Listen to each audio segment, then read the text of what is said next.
Allô! Aujourd'hui, on cuisine les aromates, les plantes sauvages, champignons sauvages, épices boréales, etc. Séchées. Il y a plusieurs façons de faire des conserves, comme on fait au jardin sauvage pour cuisiner local et sauvage à l'année.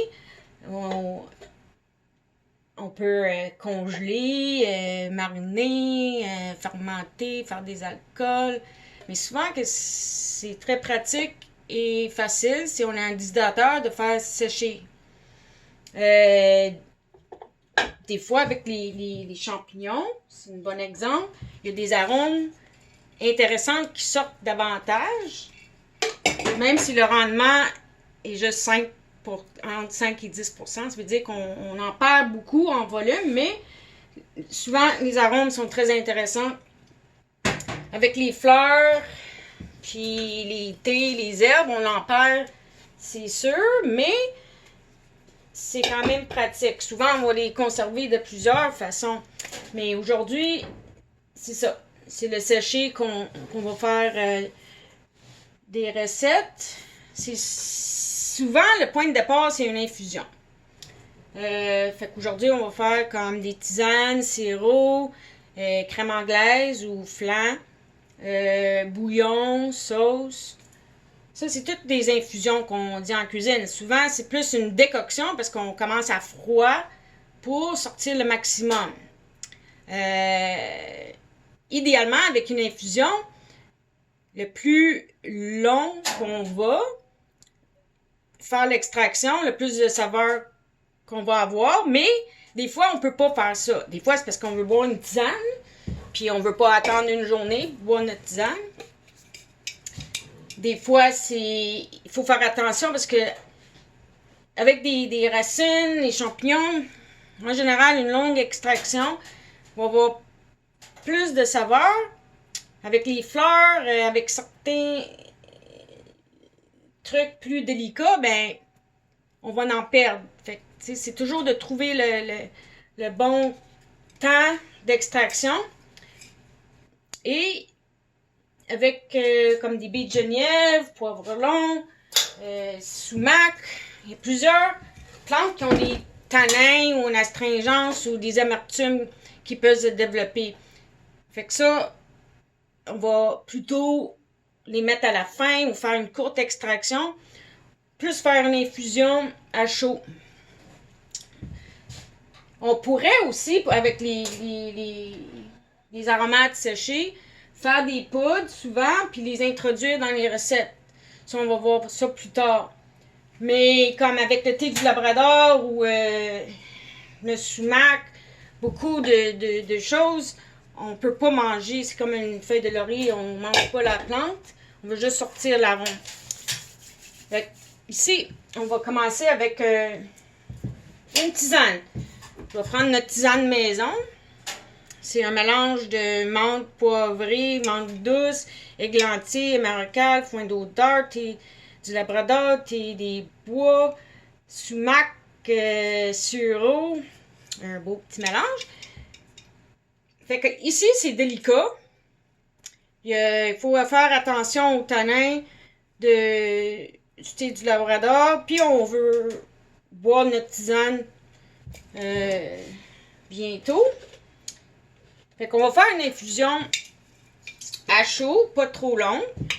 En général, avec le séché, un bon point de départ, à penser au dosage. Quand je dis dosage, c'est parce qu'il faut faire attention. On ne veut pas gaspiller, n'en mettre trop pour rien. Ça va juste coûter cher. On veut que ça soit bon.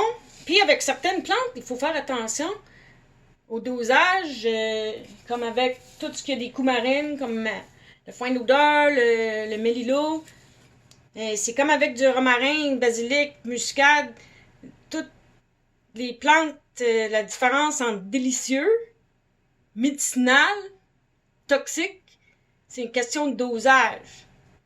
En général, la nature est bien faite dans le sens qu'on ne mangera pas un champ de romarin ou quelque chose de puissant, on ne va pas en manger beaucoup, mais il faut être conscient, surtout avec les plantes sauvages.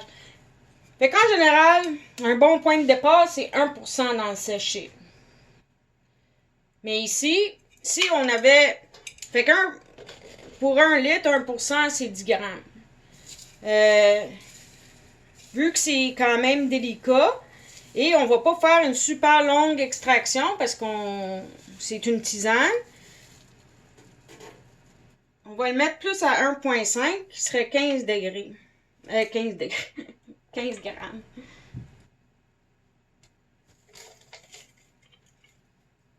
Puis même au restaurant, je vais jusqu'à 2%. Mais si, juste pour que ça soit très goûteux, puis aussi c'est parce que les clients ne veulent pas attendre trop longtemps, mais si on faisait une batch chez eux, puis on voulait prendre plus de temps, ben, on pourrait en utiliser moins. Fait que, je vais mettre...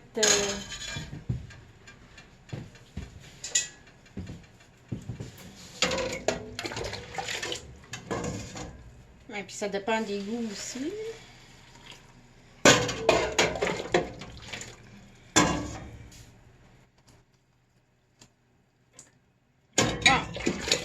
Ça, c'est une infusion à chaud à 1,5%, qui va être très goûteux. Puis même souvent, avec les plantes séchées, on peut faire une deuxième, moins, avec un petit peu moins d'eau pour sortir le maximum. Puis les mélanger ensemble. Ou... Fait que ça, on attend au moins 5 minutes. Ou 15, ça serait encore mieux. On le passe. Des fois, on peut mettre, on peut le rehausser avec un peu de miel ou d'acidité. Et là, si je faisais une infusion comme ça, encore une tisane, avec du gingembre sauvage, ou une racine, la bardane, même le foin d'odeur, ou quelque chose comme ça, je commencerai à froid pour sortir le maximum de goût. Et encore, ok, fait qu'on pense au dosage, toujours important. Là, j'ai 1 litre d'eau froide. Le gingembre sauvage, c'est très puissant. Puis maintenant, en tout cas, vous allez le voir dans votre cours, puis on va en parler en personne. Mais c'est réglementé. Ça, c'est, on a une petite quantité qui reste de nos réserves, mais aussi de notre ami Louis, adaptateur, qui en cultive. Fait qu'on s'en sert pas beaucoup, mais ça n'en prend pas beaucoup non plus. C'est très parfumé. Fait que, comme je disais, un bon point de départ, souvent c'est 1%, mais avec une épice ou quelque chose de puissant ou quelque chose qu'il faut faire attention à cause des contre-indications, ce serait plus autour de 0,1%. Fait qu'ici, si je mets 0,1, 0,2%,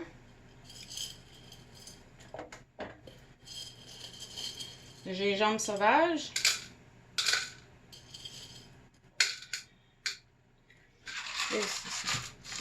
même si c'est 0,2%, puis même 0,1%, ça serait assez ici.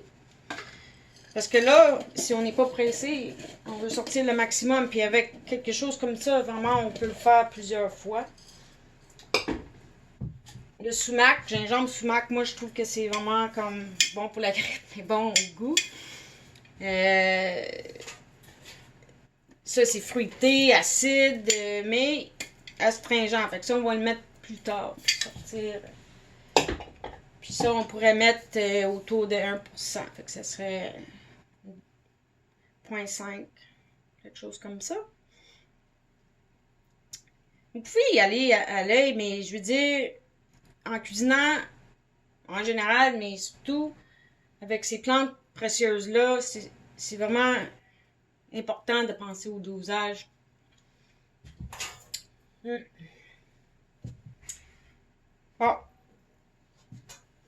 Fait que ça, on va faire une décoction, infusion à froid, whatever.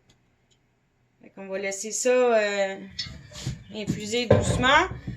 Plus tard, on va mettre le sumac, puis ça va faire une bonne tisane tonique d'hiver. Fait qu'au moins 20 minutes à froid. Puis même on pourrait le fermer, le laisser, puis le réallumer un petit peu plus tard. Mettre le sumac, le passer, le boire. Même laisser dans le frigo toute la nuit. C'est comme avec la tisane. Beaucoup de ces... c'est bon à froid aussi. Sauf que ça, c'est un autre point. En pensant au dosage, il faut pas juste penser... Comme j'ai dit, on commence à 1% à peu près pour avoir une idée. Là, c'est-tu quelque chose de dangereux ou une épice, quelque chose de puissant? Là, ça va être plus 0,1% ou même moins. Ou c'est-tu doux, je peux pas l'infuser longtemps parce qu'il y a des tanins? Ben là, des fleurs souvent, on va monter 2-3%. C'est-tu quelque chose qui va être mangé froid ou chaud? Parce que quand c'est froid, ça prend plus, on goûte moins à froid. Fait que ça prend plus d'arômes. Aussi, on voit-tu la quantité? Tu sais, c'est quoi? C'est-tu une soupe, une sauce, un condiment? Tu sais, quand on prend une tasse de tisane ou de soupe, mais la sauce, on prend juste, ou un sirop, ou on prend juste une petite cuillère. Fait qu'il faut que ça soit plus concentré. Fait que dans toutes ces infusions-là, fait que là, on a fait des tisanes. Mais quand on fait un sirop, c'est le même principe. C'est une autre sorte d'infusion. C'est sûr que c'est toujours mieux de commencer à froid pour sortir le maximum d'arômes, mais là, avec un sirop, c'est parce qu'on veut que le sirop soit fait avant pour pas avoir de cristallisation. Fait qu'ici, c'est un sirop simple. Moitié, une tasse, moitié eau, moitié sucre. C'est toujours une bonne idée de... Là, on brasse, on pourrait avoir un petit pinceau pour être sûr qu'il n'y a pas de des cristaux qui se forment, cristallisation. Fait que pour aider à ça, on peut toujours mettre un peu de sucre inverti, comme du glucose ou du sirop de maïs. Ça, c'est du sirop d'érable qui marche aussi. Une petite touche de vinaigre. Juste, ça l'aide à empêcher la cristallisation. Sinon, je serais ici avec un pinceau à enlever. Fait qu'une fois que mon sirop et le sucre est doux, puis c'est comme un sirop. Je veux pas trop brasser non plus, ça l'aide pour la cristallisation. Fait que pour mon sirop, si je fais, que ça vous tente, on fait plusieurs sirops ici au Jardin Sauvage, mais ça peut être avec le thé du Labrador, le foin d'odeur. Fait qu'ici, si on pense dosage, le sucre c'est à peu près 200 grammes la tasse, c'est à peu près 450 on va dire. Fait que combien qu'on en met? On veut pas gaspiller, surtout si on a cueilli ça nous-mêmes ou on l'a acheté. Pris tout le trouble de l'arranger, le faire sécher avec un rendement de 10 à 20% pour les fleurs feuillages, 5 à 10% pour les champignons, mais on voit que c'est précieux. Alors, je disais que 1% c'est un bon point de départ pour les sécher. Ici, le thé du Labrador, ça c'est délicat. Fait que ça pourrait être plus comme 2, 3%, même 5%. Pour un sirop, vu qu'on ne mange pas sirop comme une tisane. Il faut que ce soit plus concentré. Puis, il faut faire attention aux tanins. Fait qu'on peut pas laisser ça bouillir. Pas du tout. Fait que ça, on irait plus comme... je sais pas. On peut y aller à... Si on voulait quelque chose de concentré, peut-être 5%. Au lieu de... Quand on a fait le tisane, 1,5 à 2%. Vous voyez? Fait que si je faisais 2,5 ou 5%, pour 1 litre, ça serait 25 ou 50 grammes. Puis là, j'ai un demi-litre. Fait que je me tiens entre 10, 12 et 25 grammes. Fait qu'on va voir.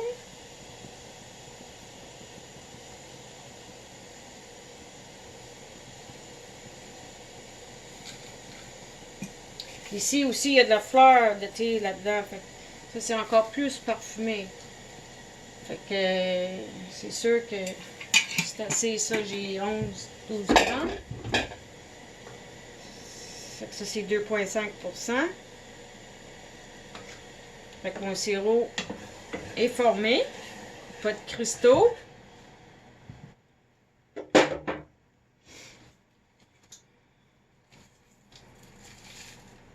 Donc ça va faire un sirop très concentré. Faut pas que ça bouille le thé. Fait que là, c'est une infusion à chaud. C'est sûr que on pourrait le laisser vraiment à feu doux pendant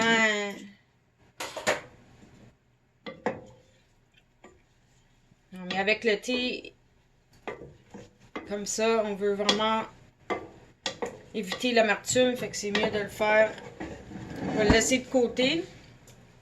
Peut-être juste donner un coup de chaud avant de le passer au tamis.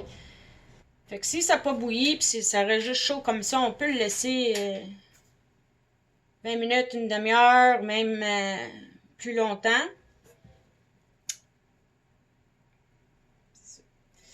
Si on faisait un sirop au foin d'odeur, par exemple, ici, il y a des coumarines. C'est quand même puissant.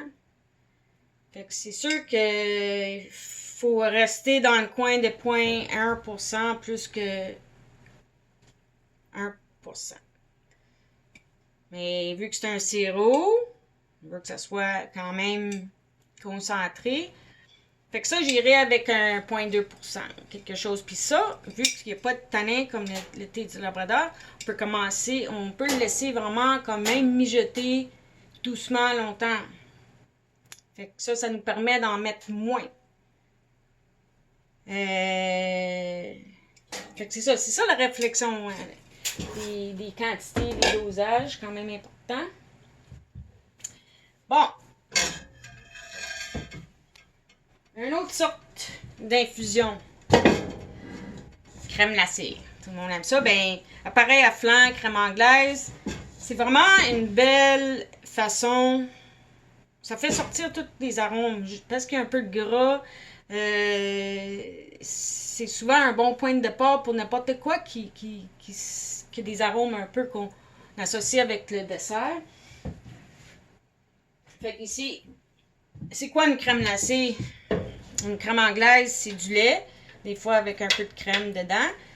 Un mélange. Et puis ici, avec des jaunes d'œufs, puis un peu de sucre. Ça, c'est la base. On rajoute un peu de fécule, ça devient une crème pâtissière. On turbine le mélange dans un appareil à crème glacée, ça devient une crème glacée. À la base, c'est juste comme une sauce, un custard, une sauce. On rajoute du chocolat. Une fois que c'est fait, ça devient un crémeux ou un pudding. Un peu de gélatine. C'est comme un panna cotta. Alors, c'est une bonne base. Puis, souvent dans mes débuts, quand je voulais comme comprendre une plante, c'est ça, c'est des infusions. C'est comme une bonne façon de venir à comprendre les arômes. Fait qu'ici, on veut commencer à froid pour sortir le maximum d'arômes. Pour notre crème glacée qu'on va faire au thé des bois. Et ça pourrait être aux champignons. Ça, je le fais souvent.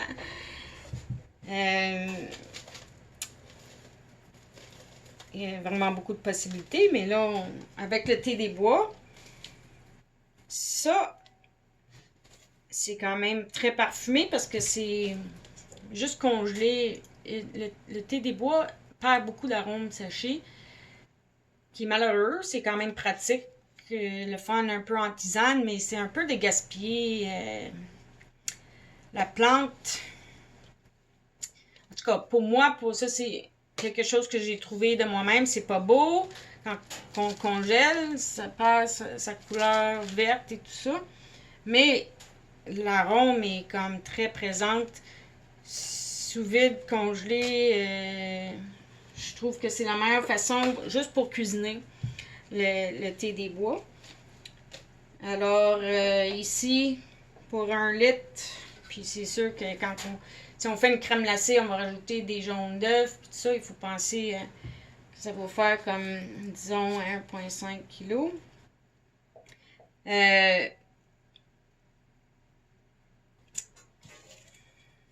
Si on commence autour de 1%, comme je l'avais dit, ça serait comme 15 grammes. Mais c'est quand même puissant. Puis le thé des bois, c'est quelque chose que si le dosage est trop élevé, ça goûte comme la pâte à dents. Et c'est moins délicieux. Mais là, c'est pour une crème glacée qui va être servie froid. Fait qu'il faut que ça soit goûteux. La crème glacée, on va prendre un scoop. Et si on veut que ça soit quand même goûteux, parce qu'on mange pas comme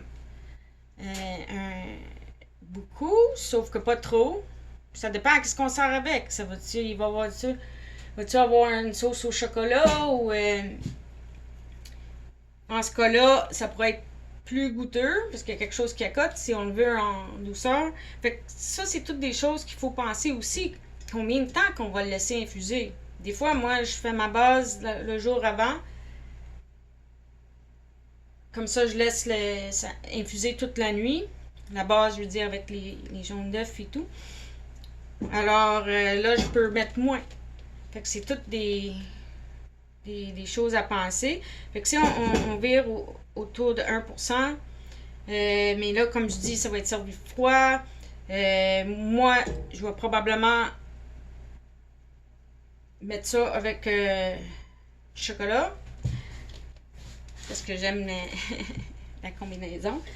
Alors, moi, je vais y aller plus à 1,5%.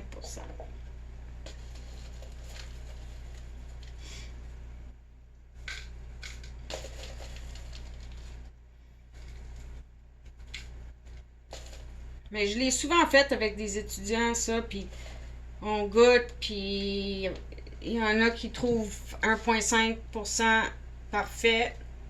Il y en a qui trouvent ça trop puissant. Tu sais, fait que c'est à vous. Quand on a un restaurant ou un commerce, ben on veut plaire au maximum de monde. Alors ici, j'y vais avec 1,5%.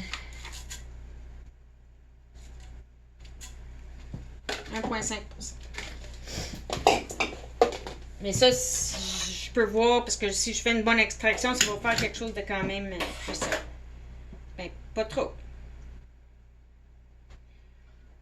Donc, on laisse ça infuser. Ici, pour une base de crème glacée, je vais mettre un peu de sucre, juste pour pas que le lait colle dans le fond. Le reste du sucre, je vais le mettre avec les jaunes d'œufs. Avec ça, je vais laisser ça, je vais amener ça comme à 80, ben à l'ébullition, puis je vais fermer. Puis je vais le laisser infuser peut-être une demi-heure. Il faut juste faire attention au danger zone, mais ça c'est On laisse pas ça à température pièce pendant des heures, mais ça ne va pas refroidir assez pour avoir des bactéries. Et après ça, on met ça avec nos jaunes d'œufs, on cuit ça à 82 degrés ou jusqu'à temps que ça épaississe, on l'enlève. On refroidit, on passe, ça dépend de ce qu'on fait avec après, mais notre base infusion, comme une tisane, comme un sirop, commence à froid vu qu'il n'y a pas de danger d'amertume. On fait une longue extraction vu qu'il n'y a pas de... Vu qu'on veut sortir le maximum puis il n'y a pas de danger de... C'est ça. Bon! On va y aller plus salé. J'ai tous ces beaux champignons derrière moi. Que comme je disais, tu sais, on aurait pu faire une crème glacée aux champignons aussi. Ou une tisane aux champignons. Ça, c'est un mélange de chaga reishi puis toutes sortes de champignons plus aromatiques. C'est pas juste médicinal, c'est délicieux. Avec les champignons, pas comme avec le thé du labrador et tout ça, c'est quand même intéressant à manger aussi si on veut, si on fait vraiment mijoter longtemps. Mais en général, j'utilise les champignons séchés, que ce soit salé ou sucré. Je les utilise comme aromates. Si je veux manger des morceaux de champignons, je vais prendre des champignons frais ou première cuisson congelés sous vide. Mais avec les champignons séchés aussi, on peut faire des infusions, on peut faire des poudres. Oui, j'ai comme vraiment toutes les sortes de poudres que j'aime utiliser comme épices. Si on faisait des desserts, bien, ça serait rajouté avec la farine ou quelque chose pour les biscuits ou pour les crêpes, gâteaux, pain. Puis s'il y a du liquide dans la recette, on peut juste faire une infusion.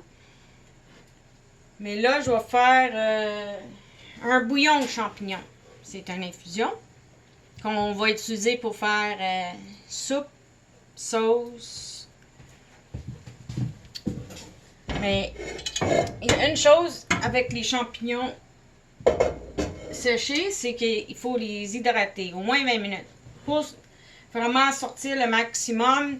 Puis après ça, on peut les rajouter dans une sauce ou dans un mijoté, un braisé de viande ou dans une soupe. Mais cette étape-là est quand même importante.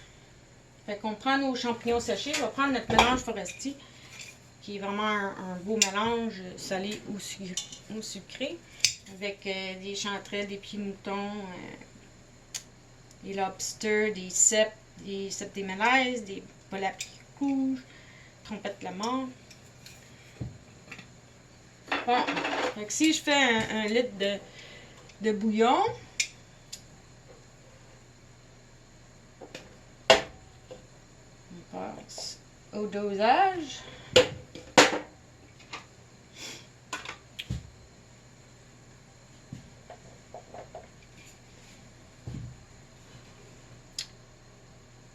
Si on commence par 1%, comme on fait comme point de départ, pour un bouillon, je pense que ça serait très parfumé. Ça serait très parfumé pour faire une soupe.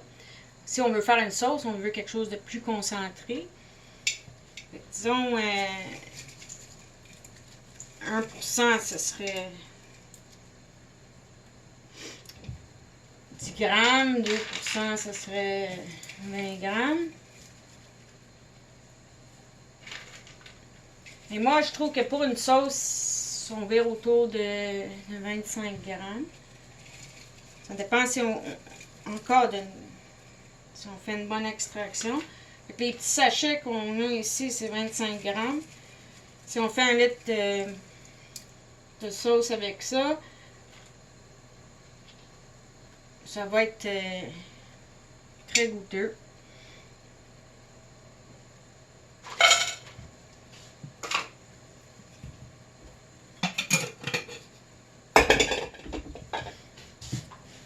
Mais pour une soupe, ouais, on pourrait faire beaucoup plus de soupe ou utiliser moins de champignons. Fait comment hydrater un champignon? Ici, j'ai de l'eau bouillante pour faire mes infusions à chaud. Mais c'est comme ça qu'on peut hydrater les champignons secs aussi. On amène de l'eau à bouillir. On verse par-dessus les champignons.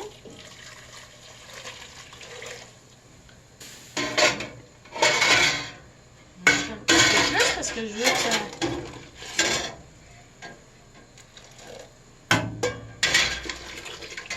Là, je vais les laisser 20 minutes. Ça pourrait être toute la nuit. Après, c'est prêt à utiliser dans les recettes. Mais moi, pour faire... Là, je vais les laisser hydrater. Après ça, je vais partir ma sauce ou ma soupe. Puis l'introduire, puis ça va être froid. Puis laisser mijoter longtemps, le plus longtemps, le meilleur que ça va goûter. Une autre sorte d'infusion. Je vois que ça sent bon. Hein?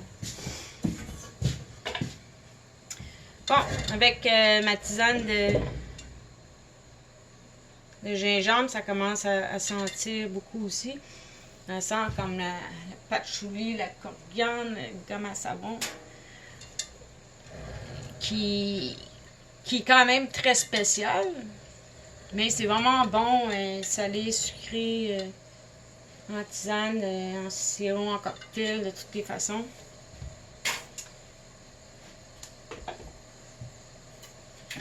Donc là, je vais rajouter un peu de sumac. Je trouve que c'est une bonne combinaison, mais c'est juste un exemple, puisque je voulais montrer un exemple d'infusion, décoction avec une racine, des baies, où est-ce qu'on peut y aller vraiment longtemps, sortir le maximum. On avait mis 0,1%.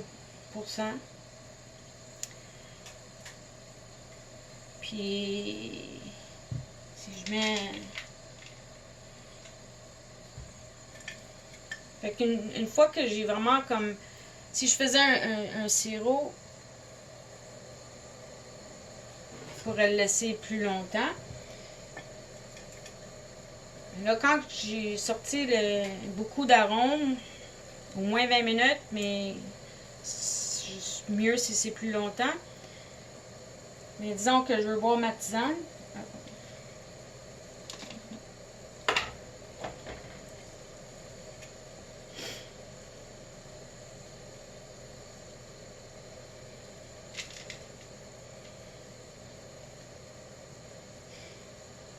Bon, fait que ça, c'est 1%. Ça pourrait être